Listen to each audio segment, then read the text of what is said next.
Bienvenido de nuevo a otro episodio de Wazo Prof. Bienvenido Walter, bienvenido Martin.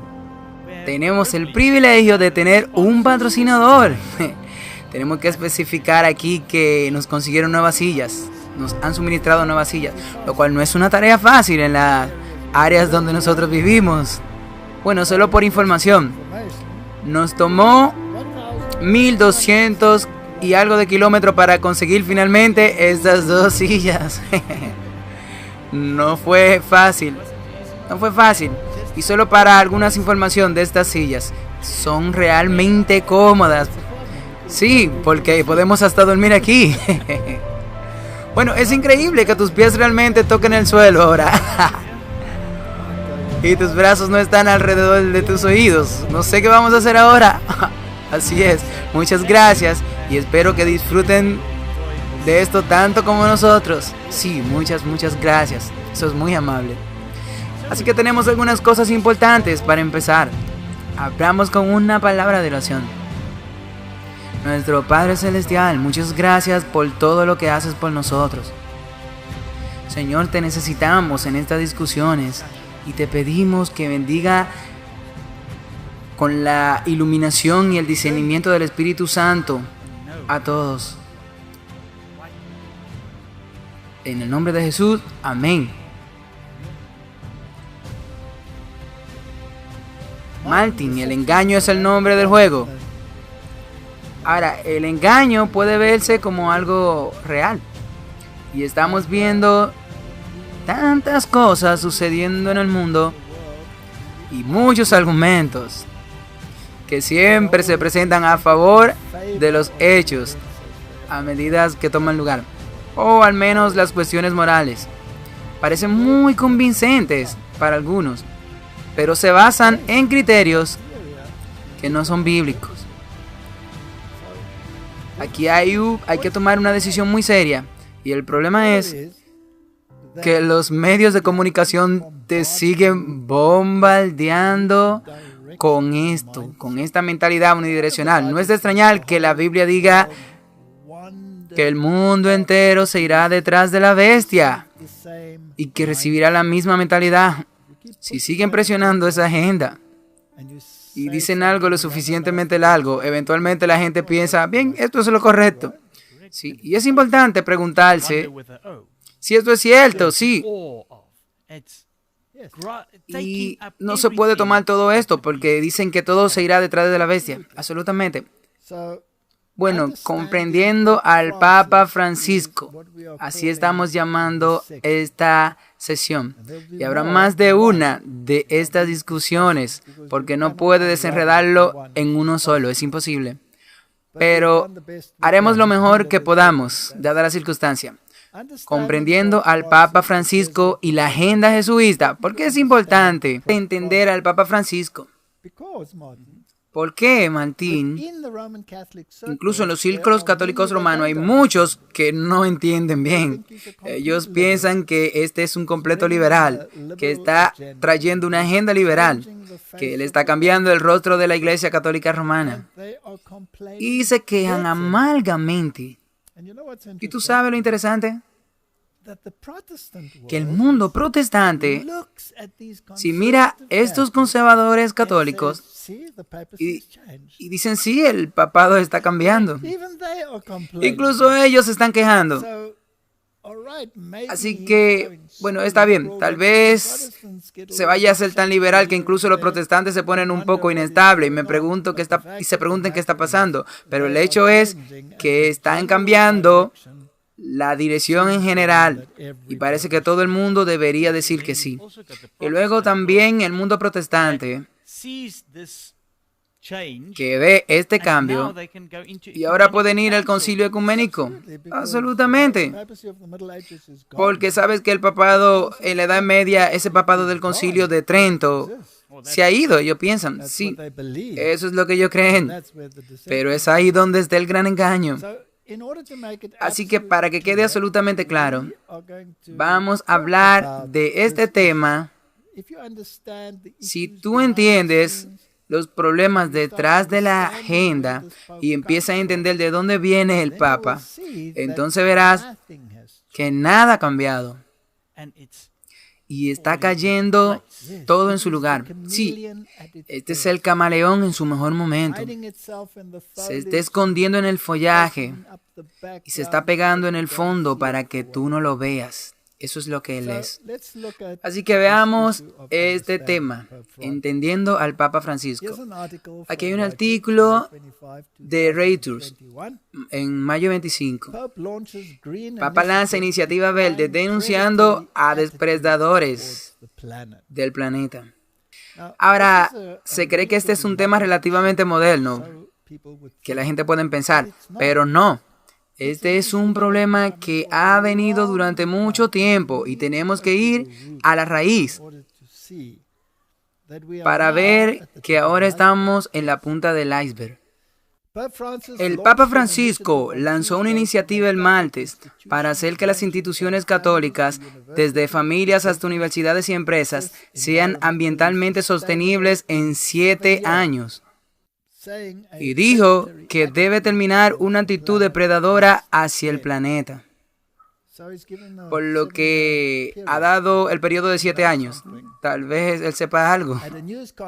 En una conferencia de prensa que anunció la iniciativa, el cardenal Peter Turkson, jefe de la Oficina de Desarrollo del Vaticano, dijo que el Papa fue invitado a asistir a la conferencia de las Naciones Unidas sobre el cambio climático COP26. En noviembre en Glasgow, Escocia. Así que hay un impulso hacia esta conferencia del COP26 y hemos hablado de eso antes. Así que no estamos mirando esto, estamos mirando la historia y de dónde viene todo esto. Así que indicó el Papa que probablemente asistirá. En un mensaje en video para el lanzamiento, el Papa dijo que la iniciativa sería un viaje de 7 años, que verá nuestras comunidades comprometidas de diferentes maneras para volverse totalmente sostenible en el espíritu de la ecología integral. Eso significa que debe estar encajado. No hay forma de que puedas escapar. Ahora, ¿ellos están poniendo la melodía? Sí. Están tomando la iniciativa. La iniciativa tendrá grupos focales que incluyen familias, parroquias, diócesis, escuelas, universidades, hospitales y otros servicios de salud y facilidades, negocios, organización de leyes católicas y otros sacerdotes y monjas. Eso es todo el espectro, nada será excluido. Ellos están hablando de católicos, pero definitivamente incorporarán a todo el mundo. Y siempre es interesante cómo empiezan con la unidad familiar, porque el papado usa la unidad familiar para impulsar su agenda dominical. Sí, entonces tiene este mensaje de salud allí también, por lo que él tiene el brazo derecho metido en este mensaje, ya lo hemos dicho antes. Así que desde Laudato Si, publicada en el 2015, el Vaticano y los grupos católicos en las iglesias, con miembros de 1.3 billones de miembros alrededor del mundo en la iglesia, han tomado mucha iniciativa para reducir las emisiones de carbono. Así que este es el plan de 7 años. Ellos están entrando en esto ahora porque la fecha de Laudato Si, el año, expira ahora. Desde que Francis vino, entonces han pasado 7 años. Martin está citando fecha. Esa es una tendencia muy peligrosa. Los teólogos deben estar tomando nota y decir que las fechas no están permitidas. Y lo que también es necesario tener en cuenta, como hemos dicho, él está hablando de la Iglesia Católica allí. Pero ¿es el Papa realmente un líder solamente de la Iglesia Católica? ¿O él es un líder en el mundo? Algunas personas dirán, ¿qué importa lo que él dice? Es solo una iglesia. Sí, pero ese no es el caso que tenemos. Tenemos que entender esto. Así que ahora vamos a ver una entrevista con John Kerry. Como tú sabes, él es un miembro del Skull and Bones, que pertenece a las sociedades secretas. Charter 322 y todas estas cosas maravillosas que hemos hablado en muchas conferencias anteriores. ¿Y cuál es su opinión sobre la posición del Papa en todo esto? Es importante que nosotros veamos esto porque él es un líder en la nación más importante del mundo. Sí, es bueno ver eso porque él tiene una posición muy importante en Estados Unidos. Estás en una misión muy importante aquí en Europa. ¿Puedes decirnos por qué es importante incluir la visita del Papa durante tu visita a Europa para hablar sobre el cambio climático? Bueno, el Papa es una de las grandes voces de la razón y autoridad moral convincente sobre el tema de la crisis climática. Ha estado por delante de la curva y ha sido un líder. Su encíclica Laudato Si es realmente un documento muy poderoso, elocuente y moralmente muy persuasivo. Y yo pienso que su voz sería muy importante para conducir las conferencias de Glasgow. ¿Cómo puede los Estados Unidos como superpotencia, como puede ver, hay muchos países más pequeños con mucha autoridad espiritual, colaborar en la lucha contra el cambio climático? Bueno, el Santo Padre es una de las voces más poderosas del planeta. Y él tiene una extraordinaria elocuencia para llamar a las personas a que den un paso al frente y que sean razonables y que vivan su responsabilidad como seres humanos en el cuidado de la creación de Dios. Y todos tenemos que ser administradores de esa creación. Ese es el mensaje.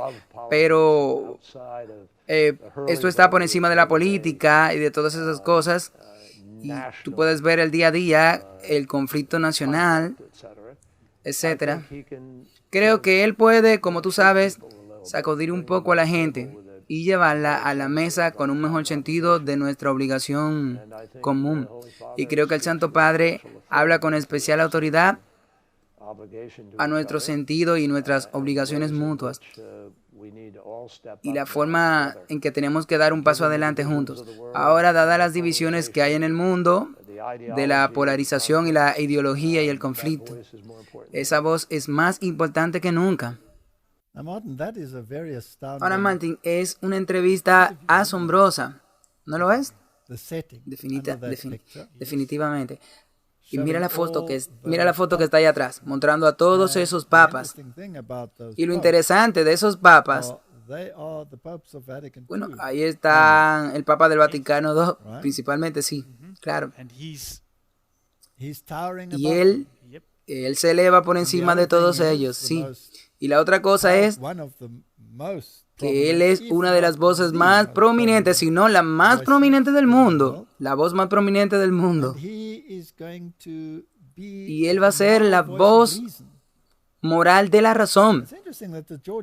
Es interesante que las piedras de guía de Georgia hablan sobre esta era de la razón y debemos detenernos siendo parásitos en el planeta, por lo que todas estas cosas es muy importante. Y antes de esta reunión del COP26 en Glasgow, hay cosas tan interesantes por delante y que es esencial que nosotros entendamos de dónde vienen esto y cuál es la mentalidad detrás de todo esto. Así que, Martin, definitivamente es esencial que también entendamos dónde está la brújula, dónde está el modelo de la brújula del Papa Francisco. Sí, porque como Kerry dijo, él es el líder moral. Así que tú tienes que saber qué tipo de moralidad él está hablando. Ahora, de la propia clase, como institución cristiana, ya hemos tenido algunos WhatsApp Prof sobre la doctrina de la serpiente en el pasado, que la gente podría tener ese conocimiento de eso de nuevo. Pero la moralidad no se basa en la palabra de Dios. La moralidad que ellos dicen se basa en algo completamente diferente.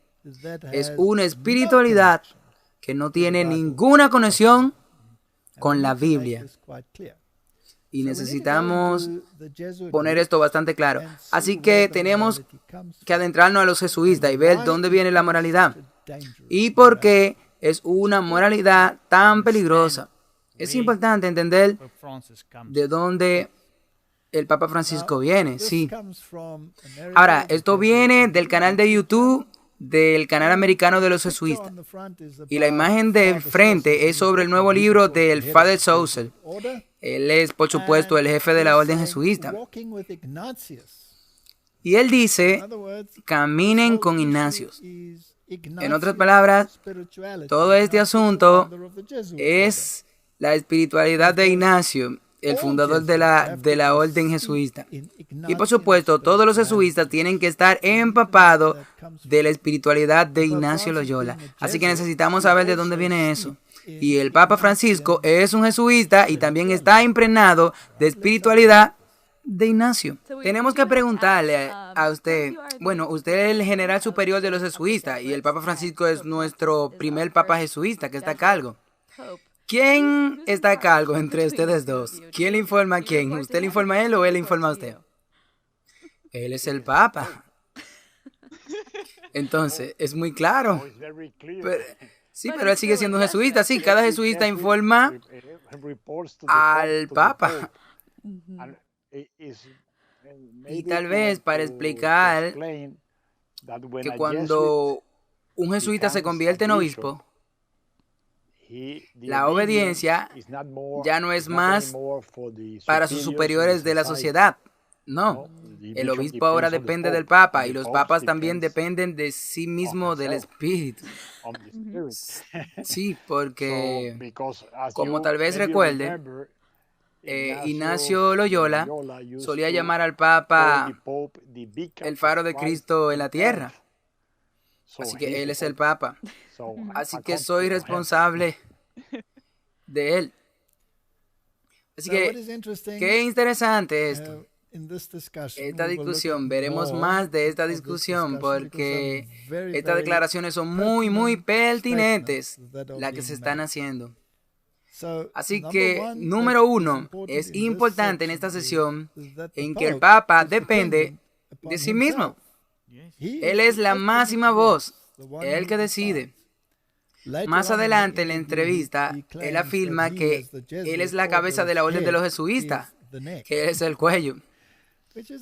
Lo cual es una buena analogía porque eso dice a dónde tiene que ir y a veces un general, como vimos en Crita Malta, tiene que hacer sus propias decisiones y todos caminan de acuerdo con el ritmo del tambor.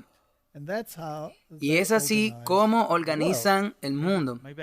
Bueno, tal vez pueda agregar aquí que es importante, si alguien no sabe de lo que estás hablando, ahora pondré el link de Crita Malta, donde pueden ver y saber de qué estamos hablando. Sí, correcto. Así que quizá eso sería muy bueno poner un enlace. Así que básicamente estamos viendo la estructura en general. ¿Cómo puede ser un jesuita y darle forma como un papa? Bueno, tú sabes, es alguien que habla mucho de discernimiento, que es una parte realmente importante en la espiritualidad jesuita. Y me pregunto si podría hablar un poco sobre eso. Tú sabes, todo tenemos que aprender del Papa Francisco sobre el discernimiento. El Papa Francisco no es solo un jesuita, sino que también es un cristiano. Y el discernimiento es parte del cristianismo. Estamos a punto de celebrar el Pentecostés en unos días. Así que podemos renovar nuestras ideas de ser guiados por el discernimiento del Espíritu. Esta es la habilidad que todo cristiano necesita para ser guiado por el Espíritu Santo. Y es por eso que la espiritualidad ignaciana está a punto sobre eso, porque ese es el ejercicio espiritual que hacía Ignacio. Son una especie de escuela de sentimientos que aprendió en sí mismo. Así que siguiendo los ejercicios espirituales, cada persona se le puede ayudar a escuchar la voz de Dios, llamándola a una vida plenamente humana y a decidir seguir esa voz para tomar una elección. Y luego tú también puedes, tal vez recuerde el éxito de Ignacio con los ejercicios espirituales dentro de los estudiantes universitarios. Yo era un estudiante antiguo universitario y me reunía con algunos jóvenes universitarios, todos los primeros compañeros de Ignacio, donde los estudiantes universitarios se reunieron para tener una experiencia de los ejercicios espirituales.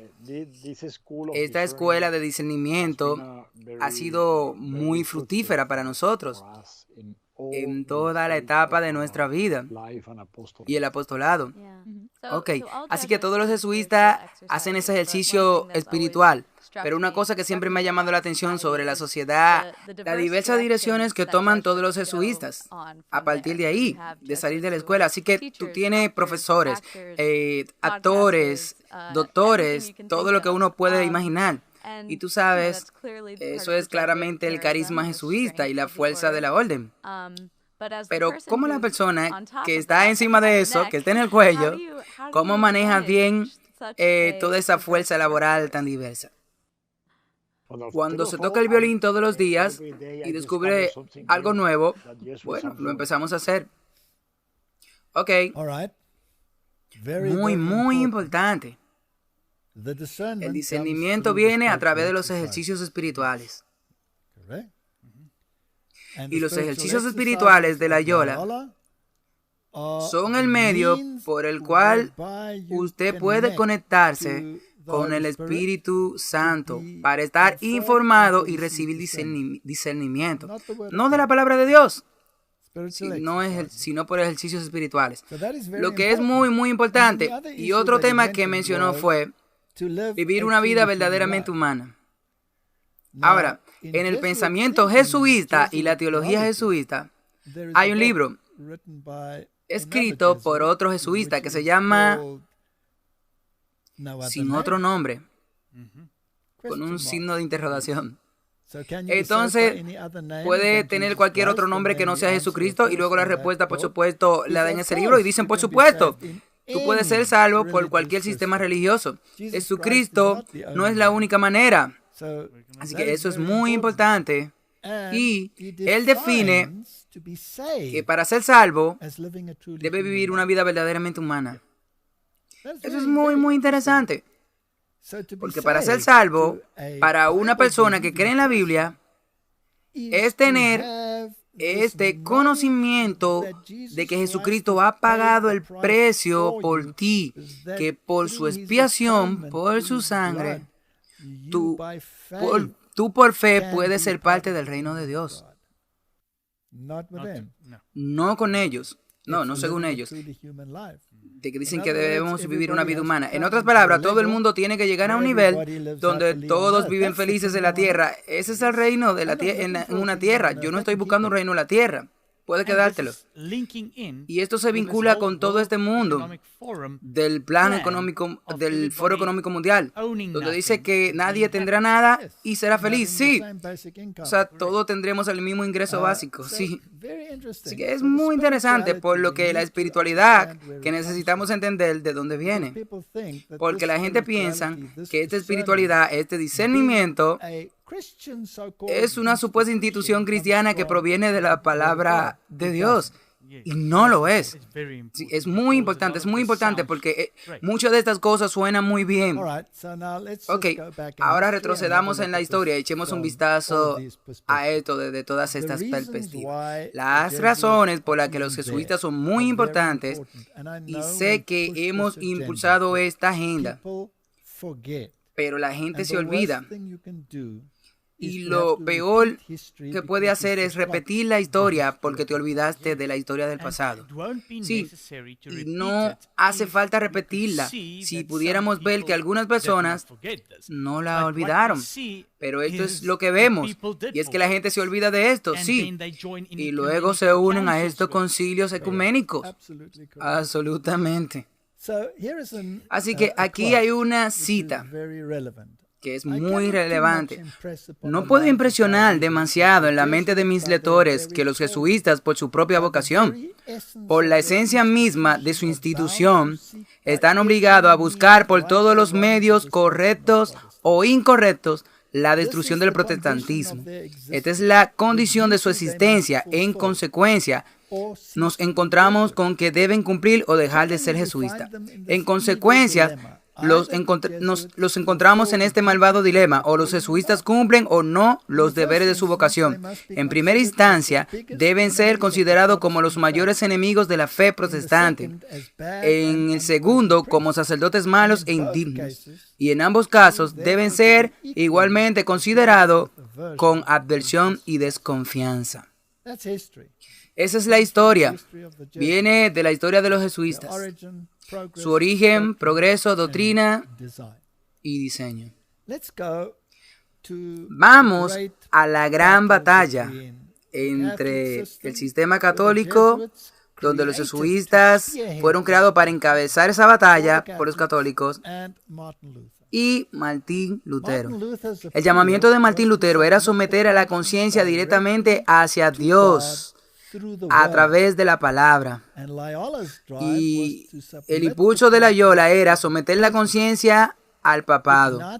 La espiritualidad de Ignacio era lograda a través de ejercicios espirituales, sustituyendo la imaginación y el encuentro teólogo de la realidad de la fe. Así que el discernimiento que buscan los jesuitas es lograr la imaginación y el ejercicio espirituales, por lo que debemos entender cómo esto funciona. Esto no se basa en la palabra de Dios. No. Y es necesario entender esto porque ellos han cristianizado toda esta imaginación y encuentro teológico. Así que hay también mucho protestante infiltrado en iglesias, sí, y ejecutando esos mismos ejercicios espirituales, sin saber de dónde vienen. Así que Ignacio Loyola y Martín Lutero eran contemporáneos. Veamos qué escribió Martín Lutero. Las Sagradas Escrituras están llenas de virtudes y dones divinos. Los libros de los paganos no enseñaron nada de fe, esperanza o caridad. No presentan idea de estas cosas, contemplan solo el presente y lo que el hombre con el uso de su razón material puede captar y comprender. No busques allí nada de esperanza o confianza en Dios. Pero mira cómo los salmos y el libro de Job se tratan de la fe, la esperanza y la resignación y oración. En una palabra, las Sagradas Escrituras es el más alto y mejor de los libros, abundando en consuelo bajo todas las aflicciones y pruebas. Nos enseñan a ver, sentir y así y comprender la fe, la esperanza y la caridad, lejos de otra manera que la mera razón humana. Y cuando el mal nos oprime, nos enseña cómo esas virtudes arrojan luz sobre las tinieblas, y cómo después de esta pobre y miserable existencia nuestra en la tierra, hay otra vida eterna y mejor. ¿Tú ves, Martín, cómo era el pensamiento de Martín Lutero basado en la palabra? Y él dijo que esta razón humana ni siquiera puede captar la profundidad de la razón divina. Las Sagradas Escrituras superan en eficacia todas las artes y todas las ciencias de los filósofos y juristas. Estos, aunque bueno y necesario para la vida aquí abajo, son vanos y no tienen efectos en lo que concierne a la vida eterna. La Biblia debe considerarse con ojos completamente diferentes de aquellos con los que vemos otras producciones. El que renuncia por completo a sí mismo y no se basa en la mera razón humana, progresará bien en las Escrituras. Pero el mundo no las comprende por ignorar. Son mortificación, el don de la palabra de Dios. El que no comprende la palabra de Dios, ¿puede comprender las obras de Dios? Esto se manifestó en Adán, que llamó a su primogénito, Caín, es decir, poseedor dueño de la casa. Este hijo, pensaron Adán y Eva, sería el hombre de Dios, la simiente bendita que aplastaría la cabeza de la serpiente. Después, cuando Eva volvió a estar encinta, esperaban tener una hija, para que su amado hijo Caín pudiera tener una esposa. Pero Eva engendró de nuevo un hijo y lo llamó Abel. Eso es vanidad y nada tanto como decir que mi esperanza se ha ido, y estoy engañado. Esta era una imagen del mundo y de la iglesia de Dios, mostrando cómo han ido las cosas. El impío Caín era un gran señor en el mundo, mientras que Abel, recto, hombre piadoso, era un súbdito, marginado y oprimido. Pero ante Dios el caso era bastante contrario. Caín fue rechazado por Dios. Abel era aceptado y recibido como hijo amado de Dios. Algo semejante se ve a diario aquí en la tierra, por lo tanto no hagamos caso de las acciones. Ismael también era un buen oyente de Dios, mientras que Isaac no. Isaac, el nombre de Isaac significa actor, el hombre que hará el trabajo. Jacob lo enseñó. El nombre de Absalom significa padre de paz. Colores tan hermosos y gloriosos para este mundo, mientras que en verdad fueron condenados, fueron burladores y rebeldes a las palabras de Dios. Martín, este hombre tremendo, ¿sí?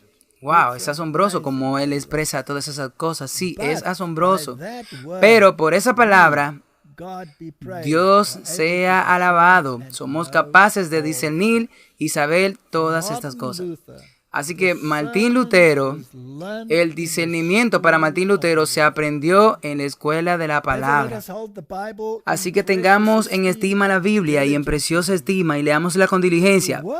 Para la sabiduría del mundo no parece haber un arte más liviano o más fácil que la divinidad y la comprensión de la palabra de Dios, de modo que los niños del mundo tengan reputación de ser plenamente versados en las Escrituras y el catecismo.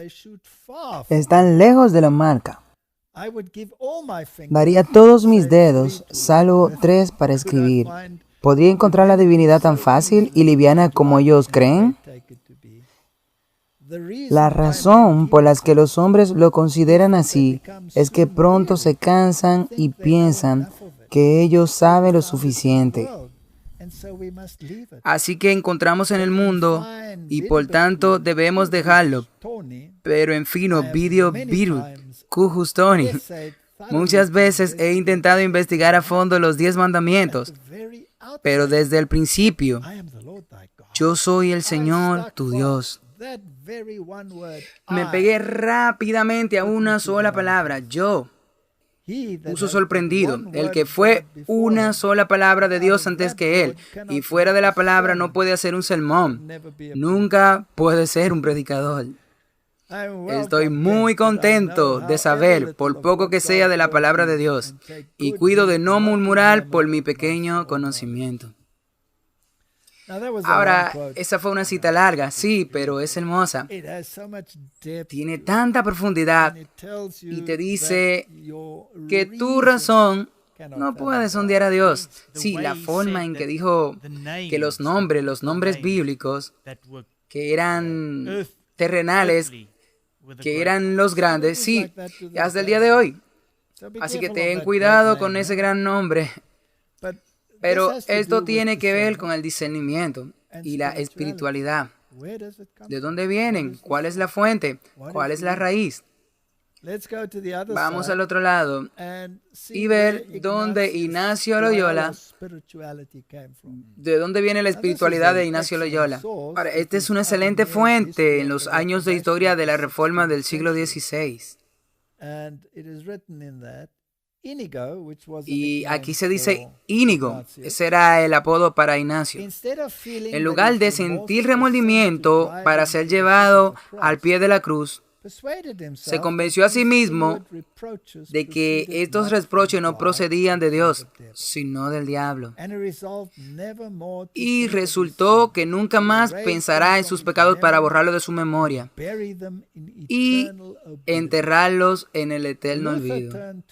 Lutero se volvió hacia Cristo y Loyola solo cayó sobre sí mismo. Las visiones que vinieron anhelaba confirmar a Íñigo en las convicciones en las que llegó. Íñigo no buscó la verdad en las Santas Escrituras, pero él imaginaba en su lugar una comunicación inmediata con el mundo de los espíritus. Lutero, al obtener su título de doctor, prometió su juramento a las Sagradas Escrituras. Loyola, en sus momentos, se comprometió a sus sueños y visiones y a sus apariciones milagrosas, que se convirtieron en el principio de su vida y su fe. En otras palabras, Martín Lutero también experimentó remordimiento por sus pecados. Y como Loyola y la orden jesuita, como el pensamiento de la Iglesia Católica, que se castigaban a sí mismos. Él se golpeó a sí mismo, él durmió, él ayunó hasta el momento de casi de morir del hambre. Él se castigaba a sí mismo, se tiró a dormir en el duro suelo, sin manta. Se castigaba a sí mismo y así finalmente descubrió que el alivio en verdad está en la Escritura. Íñigo tuvo la misma experiencia, pero eligió el camino de la espiritualidad imaginada, teniendo contacto inmediato con el otro mundo, y se convirtió en realidad. Los espíritus realmente le hablaron. Y a través de la imaginación, que es en realidad una forma de autohipnosis, entró en ese otro reino. Y una vez que está en ese reino, estás abierto al espiritismo. Pero Martin, ¿no deberías probar los espíritus? Claro. ¿Contra qué? Esa es la pregunta. ¿Contra qué? No tienes que tener un estándar y una norma por la cual probar los espíritus, definitivamente. Ahora, si tú cortas las escrituras, entonces, ¿con qué tú pruebas los espíritus? ¿Con otro espíritu? Así que, si alguien tiene un espíritu y ese espíritu coincide con el espíritu que yo tengo, entonces, ¿hay una confirmación? Sí, para esa persona sí. Y es muy peligroso. Y también dice que solo cayó sobre sí mismo, que suena similar a lo que dijo el general jesuita, exactamente. El Papa Francisco tiene que recurrir a eso mismo, sí, y sobre su espiritualidad, y es ahí donde se obtiene la conexión. Así que Martin, para entender al Papa Francisco un poquito mejor, nosotros tenemos que mirar su historia y ver cómo se desarrolló dentro de la orden jesuita y cómo su espiritualidad se desarrolló. Así que la CNN en realidad hizo una pequeña serie sobre el Papa Francisco. Y hay un artículo sobre el crecimiento del alma, donde discuten su crecimiento dentro del sistema. Así que echemos un vistazo a alguno de esos asuntos para que podamos entender con qué estamos lidiando. Esto es Córdoba, una ciudad en el corazón de Argentina. Más de 1 millón de personas viven aquí, pero en la década de los 90 este era un lugar solitario para el hombre que se convertiría en el Papa Francisco. Jorge Bergoglio, ese es el nombre del Papa antes de que Francisco viviera en Buenos Aires, donde tenía fama de ser más un sargento de instrucción que un hombre misericordioso. Le decía a los sacerdotes que leer, que vestirse y cómo rezar. Finalmente, los jesuitas decidieron que habían tenido suficiente. Lo mandaron a Córdoba, 500 millas, básicamente esperando deshacerse de él. Las almas grandes, el desierto o el exilio no los liquida.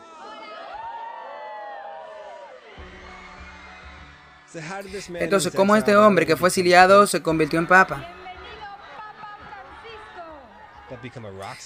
Se convirtió en un papa estrella de rock. Como ha dicho su santidad, la diplomacia es el trabajo de pequeños pasos. Quiero agradecer y reconocer el apoyo del Vaticano y especialmente del Papa Francisco para la mejora de las relaciones entre Cuba y Estados Unidos. Amo a este chico. Encantado de conocerte. Encantado. Javier Sebastián, un periodista local en Córdoba. Estuvo bueno. Y me dieron su perspectiva de cómo la ciudad cambió al hombre. Tiempo de purificación interior porque lo vivió muy interiormente. Tenía muy poco contacto con el exterior.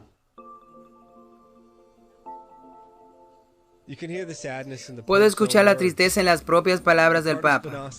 Riccardo Spanazzi era uno de los amigos más cercanos del Papa.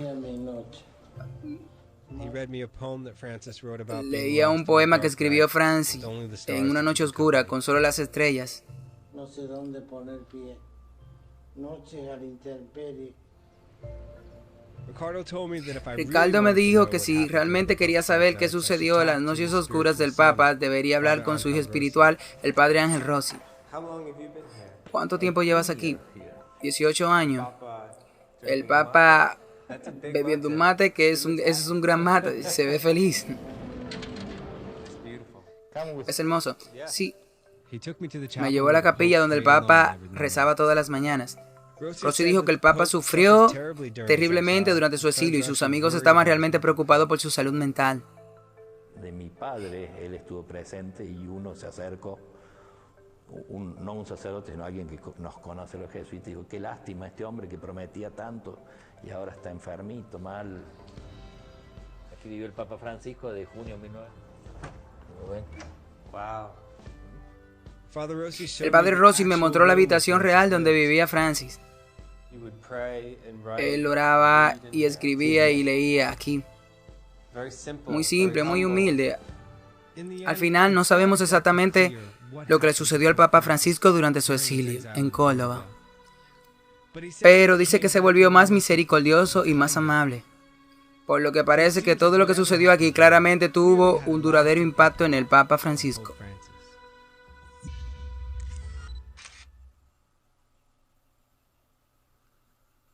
Bueno, Manti, hay algunos que afirman que en esa noche oscura, en realidad tuvo experiencias similares a las de Ignacio Loyola, porque él practicaba esos ejercicios espirituales como parte del programa, que todos jesuitas tienen que hacer esos ejercicios espirituales. Y allí tenía este encuentro de teología espiritual interior. Bueno, como se mencionó en el video, él tenía que descubrirse. Sí. Y como dijo el general jesuita, él fue formado con los ejercicios espirituales.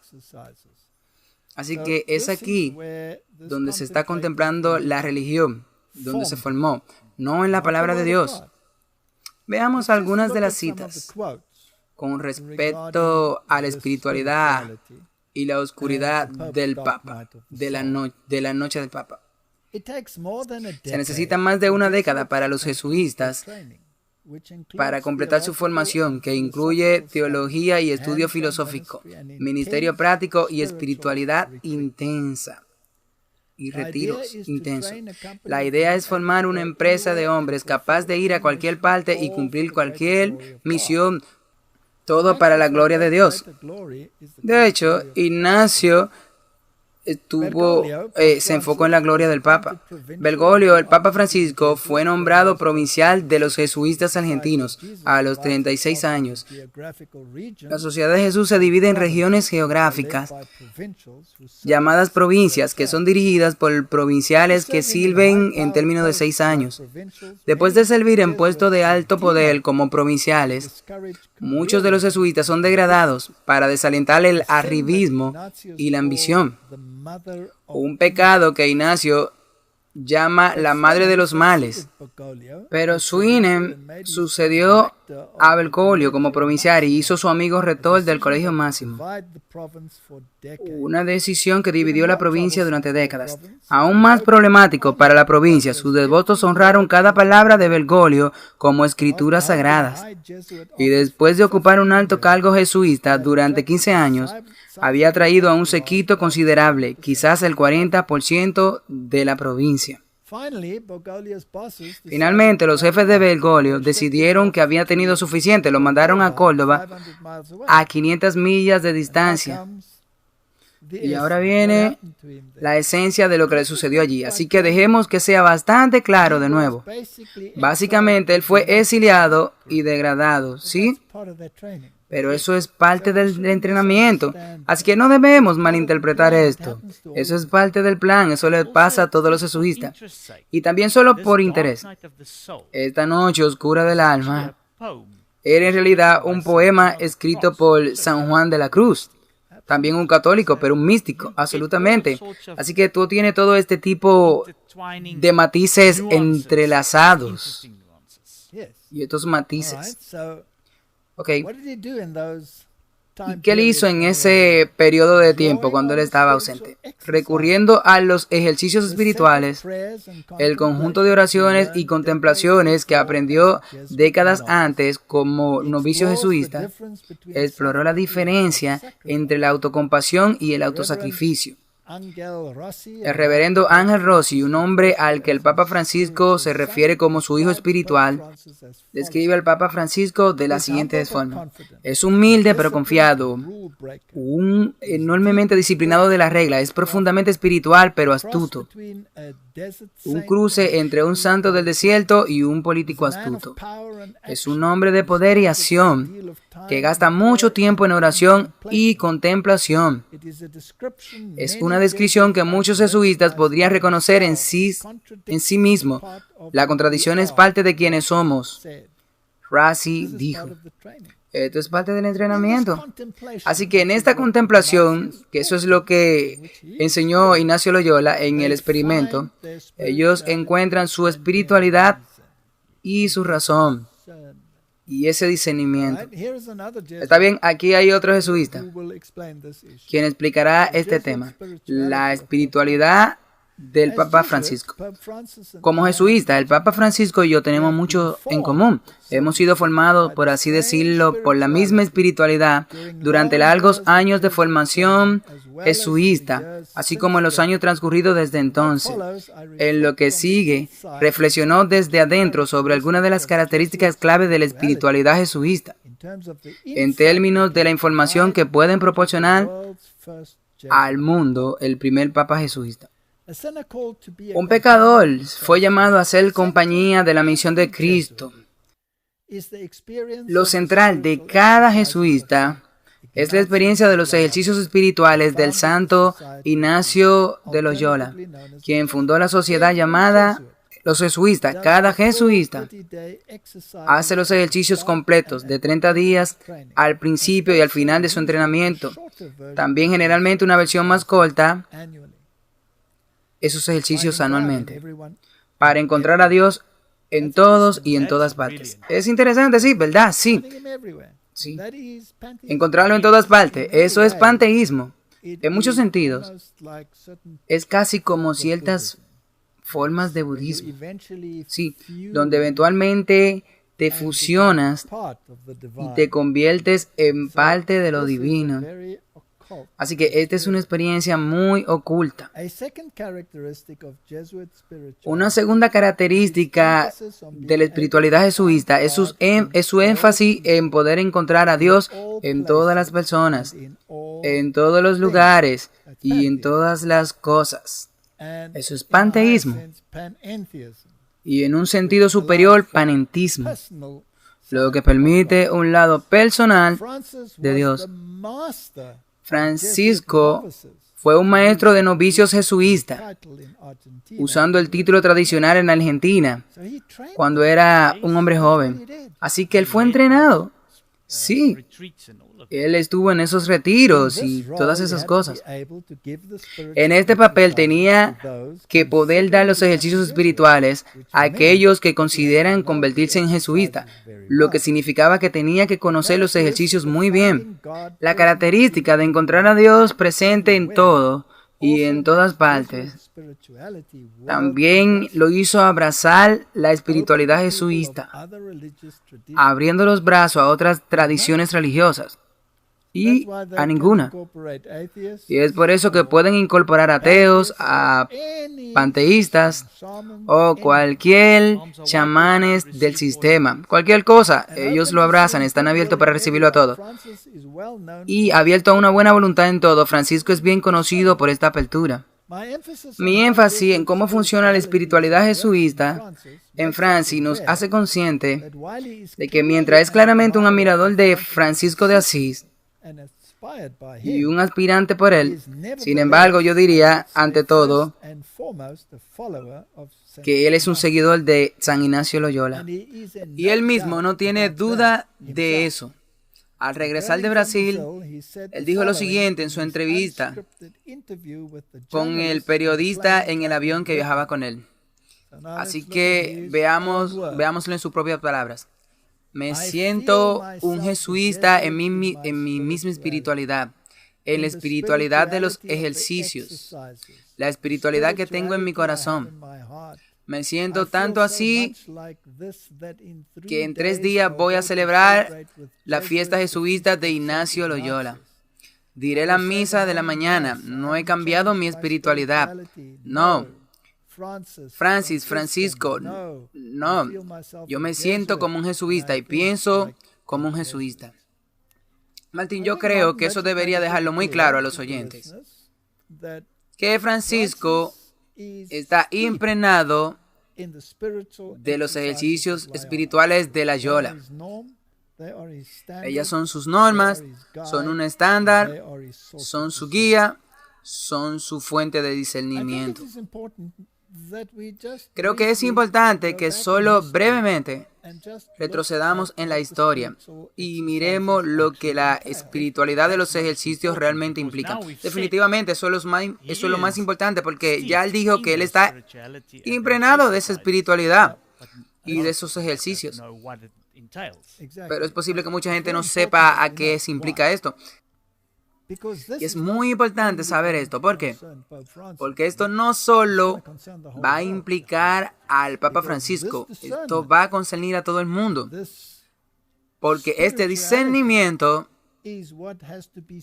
esta espiritualidad, es superponer a toda la humanidad, incluyéndote a ti y a mí. Yo me niego a ser parte de esto, porque me gusta como Martín Lutero tomó su posición y dijo: mi discernimiento y mi espiritualidad deben venir de Cristo. Así que esto aquí es una información de los ejercicios espirituales de San Ignacio de Loyola, traducido por el autógrafo del padre anciano Mullen, la Sociedad de Jesús de Nueva York. Y es así como esto trabaja. Regresemos y veamos qué hizo. El llamado del rey temporal para ayudar a contemplar la vida del rey eterno. Aquí tienes la primera premisa básica. No vas directamente a ese rey eterno. Tú vas al rey temporal. En otras palabras, tú haces un ser humano tu ejemplo. Y es aquí donde entra el Papa. Él toma el lugar de que Él es el vicario de Cristo en la tierra y Él toma el lugar de Jesucristo. Y esa espiritualidad que viene de allí es contemplativa. Entonces, eso es lo que recibes. Entonces, ha pasado por alto a Jesucristo. Así que la oración preparatoria sea la inusual. Primer preludio. El primer preludio es una composición. Las sinagogas, aldeas y pueblos a través de los cuales predicó Cristo nuestro Señor. Así que ir a través de la imaginación para visualizar las escenas. Y el segundo preludio. Pedir la gracia que quiero. El primer punto es presentarme a un rey humano, elegido por Dios, nuestro Señor, a quien todos los príncipes y hombres cristianos reverencian y obedecen. Inmediatamente Cristo es marginado, es sustituido. Segundo punto. El segundo punto es para ver cómo este rey habla a todo su pueblo diciendo: es mi voluntad conquistar toda la tierra de los incrédulos. Por tanto, el que quiera venir conmigo debe contentarse con comer como yo y también con beber, vestirse, etcétera, como yo. Asimismo trabajará como yo en el día y velará en la noche, etcétera, para que después participe conmigo en la victoria, como yo lo he hecho en los trabajos. ¿Ve tu individualidad? Acaba de ser sacrificada, correcto. Tercer punto. El tercero, considerar que deben responder los buenos sujetos. Cuarta regla. Alabar muchas órdenes religiosas, continencias de virginidad y no tanto matrimonio como cualquiera de estos. Así que si tú quieres ser un jesuita, Tú tienes que deshacerte de todo lo que es normal y natural para la humanidad, que Dios ha puesto dentro de la humanidad. Tú tienes que cortar con tus sentimientos naturales, tienes que cortar con tus emociones naturales, tú tienes que cortar con tus atracciones naturales y tienes que separarla de tu vida, porque ellas se interponen en tu camino, Martin, de tu único objetivo.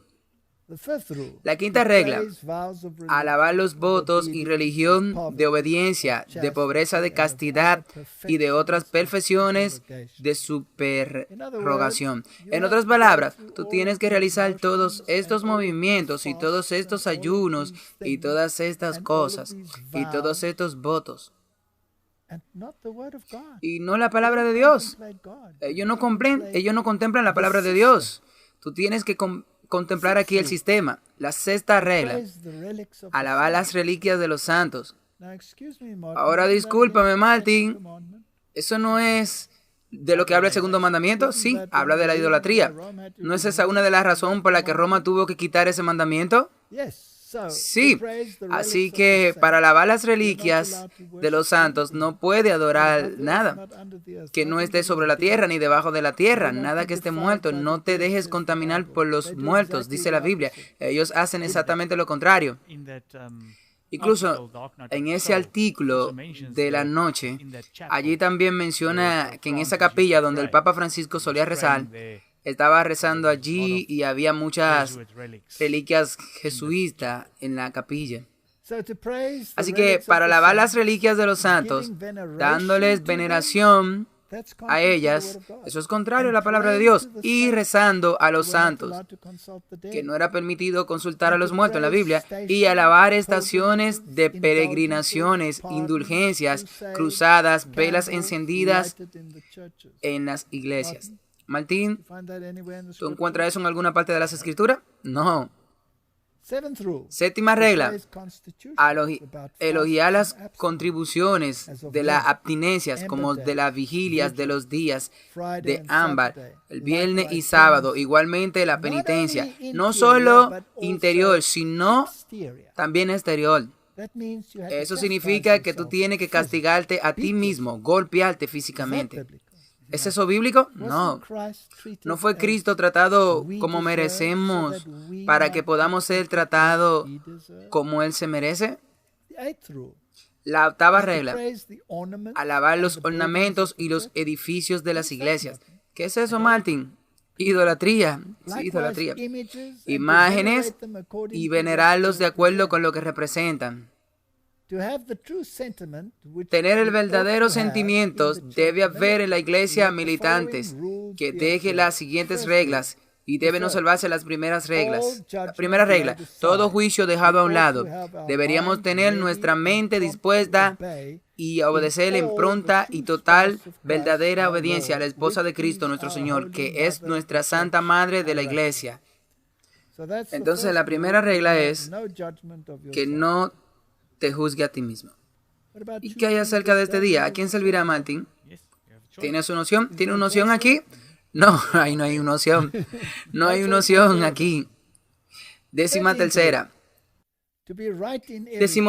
regla: para tener razón en todo, siempre debemos sostener que lo blanco que veo es negro, si así lo decide la iglesia jerárquica, creyendo que entre Cristo nuestro Señor, el novio, y la iglesia, su esposa, hay el mismo Espíritu que nos gobierna y dirige para la salvación de nuestras almas, porque por el mismo Espíritu y nuestro Señor que dio los 10 mandamientos, nuestra Santa Madre Iglesia es dirigida y gobernada.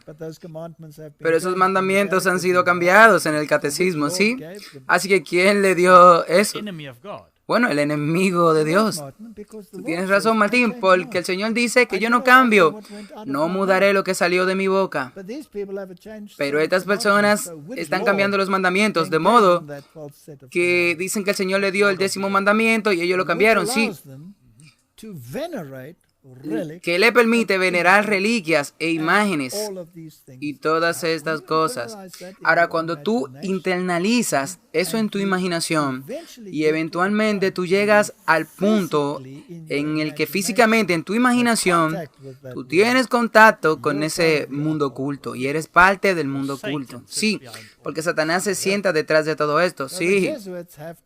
Así que para que los jesuitas tuvieran que obedecer, aquí está Perinden ad cadaver, corpse. Loyola escribió que aunque Dios te diera un animal sin sentido como amo, no dudarás en obedecerlo como amo y guía, porque Dios así lo ordenó. Las constituciones se repiten 5 veces para que uno deba ver a Cristo en la persona del general. Así que tú tienes al Papa Blanco y tienes al Papa Negro, que es Yin Yang, es misticismo oriental. Así que, Martin, estos ejercicios ahora podríamos entrar en mayores detalles porque habla de visualización. Dice que debes usar todos los sentidos, todos de ellos, los 5 sentidos.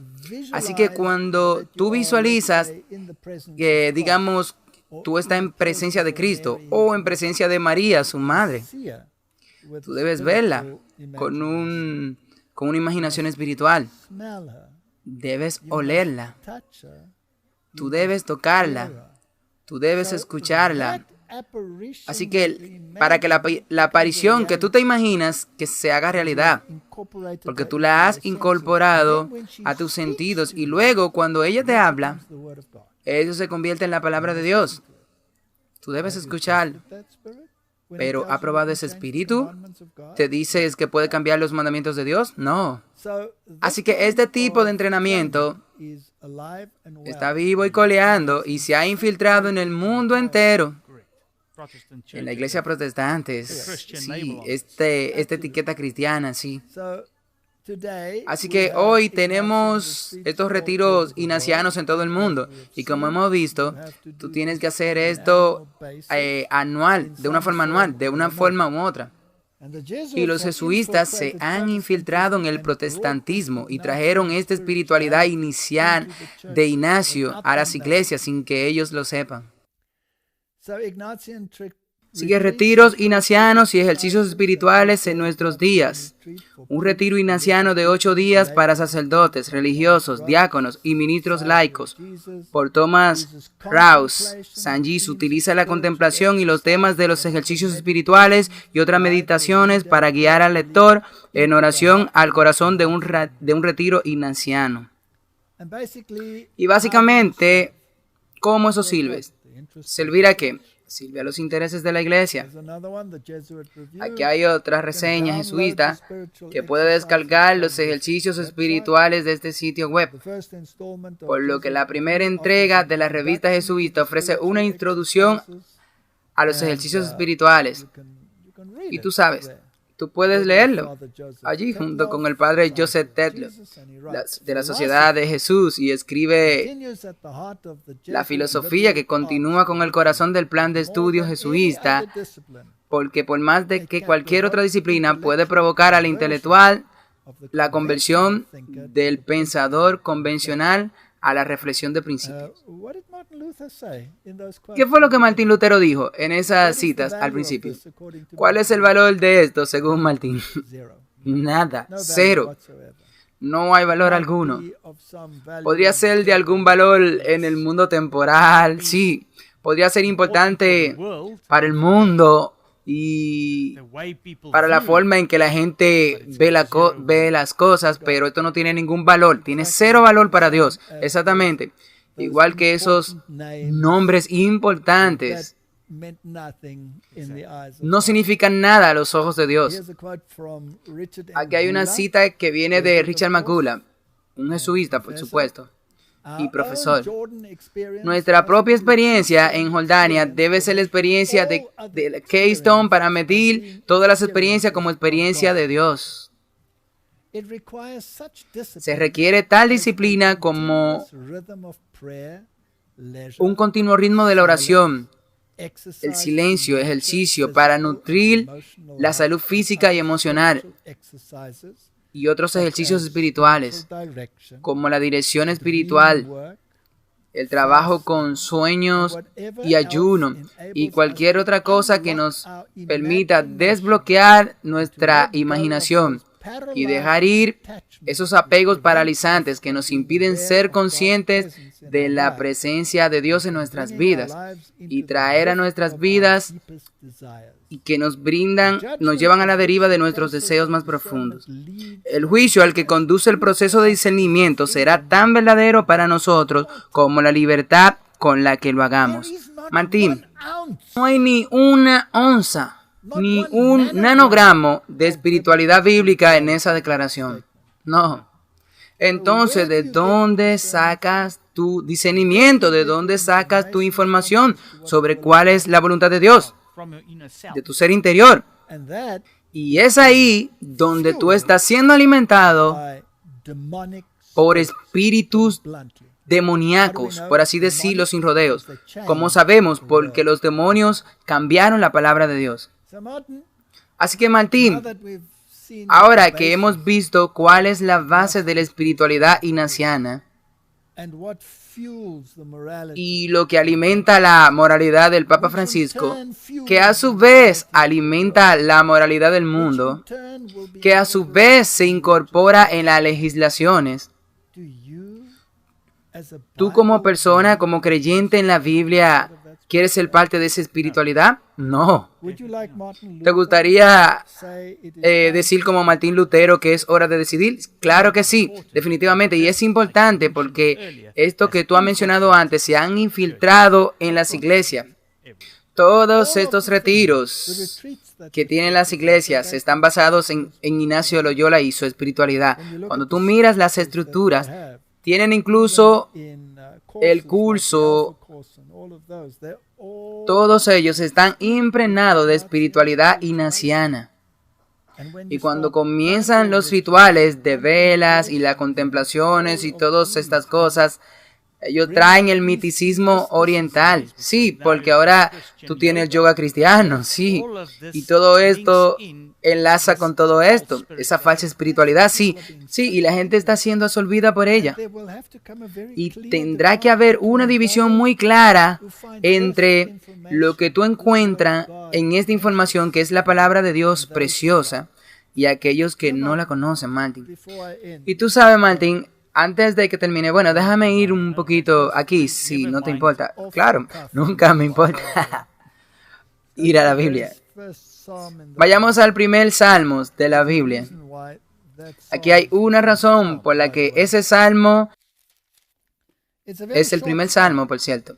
Es un salmo muy corto, pero prepara el escenario. De hecho, los dos primeros salmos preparan el escenario para todo el libro de Salmos, porque era un himnario de los hebreos. Esto es lo que cantaban. Y tú sabes, el himnario del libro de los hebreos y las palabras que implican están llenos de significado y profundidad. Y es ahí donde obtiene la espiritualidad, claro. Y esto no es parte de la discusión. Lo hacemos solo como un contraataque a todo esto que hemos visto. Veamos aquí. Esto es de aquí es donde obtiene la espiritualidad. Sí. Salmos 1. Bienaventurado el hombre que no sigue el consejo del impío, ni en camino de pecadores se ha sentado, ni en la silla de escarnecedor, sino que se deleita en la ley del Señor, y en su ley medita de día y de noche. Es aquí donde obtengo mi espiritualidad. Ahora, Martín, mire el primer verso. Bienaventurado el hombre que no camina en el consejo, que no se para en el camino del pecador, ni se sienta. Ahí hay una progresión. Ahí hay una progresión de caminar, de pararse y de sentarse. Así que cuando tú caminas con los malvados, eventualmente te detendrás y comenzarás a hablar con ellos. Y eventualmente te sentarás con ellos. Y eventualmente tú podrías convertirte en un German sentado en una silla. Ahora, En África, bueno, tú eres un africano. La palabra Yemen en África es Suersetel. ¿Lo tiene? Fuersetel. Fuer es al frente, sí, es alguien que se ha sentado, sí, al frente, alguien que se sienta al frente, así que se está sentado al frente, el que controla este asunto. Así que Martin, cuando empiezas a caminar con el consejo de los impíos, en otras palabras, los que no toman su espiritualidad de la Biblia, sino de otras fuentes, eventualmente te pondrás de pie y les hablarás con ellos y te sentarás en consejo ecuménico con ellos. ¿Y qué hay si tú te conviertes en un Chet Pelce de sus consejos? Entonces tienes un problema. Sí, tienes un problema. Entonces has sido tragado en la línea de su anzuelo. Ten cuidado, no sea que andemos por ese camino, pero nuestro deleite debe estar en la ley del Señor, y en su ley medita de día y de noche. Será como un árbol plantado junto a ríos de agua que dan su fruto en su tiempo. Su hoja tampoco se marchitará, y todo lo que haga prosperará. Esto es exactamente lo contrario de la espiritualidad de Ignacio Loyola. Los impíos no son así, sino distinto de la paja que el viento lleva. Por tanto, los impíos no comparecerán en el juicio, ni los pecadores en la congregación de los justos. Porque el Señor conoce el camino de los justos, pero el camino de los impíos perecerá. Así que este salmo marca el tono. No camines con ellos, no te quedes parados con ellos, y no te sientes con ellos. Es una progresión. Adhiérete a la Biblia, la Torá, la ley de Dios, la ley de los profetas, y entonces serás como un árbol plantado. Y el segundo salmo nos dice en torno a quién debe resolverse nuestra espiritualidad, no un impostor terrenal, quien obtiene su espiritualidad de una fuente no bíblica. ¿Por qué los paganos se enfurecen y la gente se imagina cosas vanas? Los reyes de la tierra y los gobernantes se juntan en consejos contra el Señor y contra su ungido. Rompamos sus ataduras y desechemos sus cuerdas de nosotros. Así que ellos sienten algo en la palabra de Dios que lo está reteniendo. Y esa es la ley de Dios, sí. Rompamos esos cables. Dejemos de hacer lo que la ley de Dios dice. No es todo lo que se dice por ahí, sí, porque dicen ellos que la ley es una carga. Sí, rompamos todas esas cosas. Desechémonos de su cuerda y obtengamos nuestra espiritualidad de otras fuentes, por nuestra imaginación y no por la palabra de Dios. El que se sienta en los cielos, Shiloh, luego hablará a ellos en su furor y los turbará con su ira. Pero yo he puesto mi rey sobre Sión, mi santo monte. Yo publicaré el decreto. Jehová me ha dicho, mi hijo eres tú. Yo te engendré hoy. ¿Quién es el rey real, Martín? Jesús. No es uno terrenal que se puso en un lugar, ¿sí? Pídeme y te daré por herencias las naciones y como posesión tuya los confines de la tierra. Esa es una promesa mesiana. Los quebrantarás con vara de hierro, como vasija de alfarero lo desmenuzarás. Jesús será el gobernante definitivo. Si tú pones tu fe en uno terrenal, tú vas a estar decepcionado, incluso a ti mismo, incluyéndote a ti mismo. Sé sabio ahora, por tanto, reyes, sean instruidos los jueces de la tierra. Sirvan al Señor con temor y regocijo, con temblor. Oh, qué verso, Martín. ¿Ves al hijo? El capitán que lidia. Honra al hijo para que no se enoje y perezca en el camino, pues se inflama de pronto su ira. Bienaventurados todos los que en él confían. Martín. En cuanto a mí y mi casa, serviremos a Jehová. Tú sabes, No vayas y te sientes y trates de oler y tocar y hacer todas estas cosas. No, abres la Biblia, léela. Y es ahí donde viene tu espiritualidad. Oremos. Padre Celestial, qué contraste, qué complot para destronar al Rey de los cielos. Señor, déjanos besar al Hijo para que no perezcamos. En el nombre de Jesús, amén.